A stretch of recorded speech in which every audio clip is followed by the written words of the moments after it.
પાટણમાં જિલ્લા કોંગ્રેસના વિરોધ પ્રદર્શન દરમિયાન મીડિયાકર્મીઓ સાથે પોલીસ અધિકારીઓએ ગેરવર્તણૂક કરી હોવાના આક્ષેપો સામે આવ્યા છે।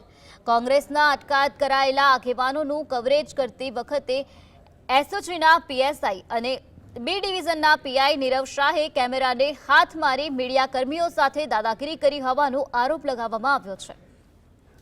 આ ઘટનાને પાટણના ધારાસભ્ય કિરીટ પટેલે સખત શબ્દોમાં વખોડી કાઢી મીડિયા સ્વતંત્રતા પર હુમલો ગણાવ્યો હતો।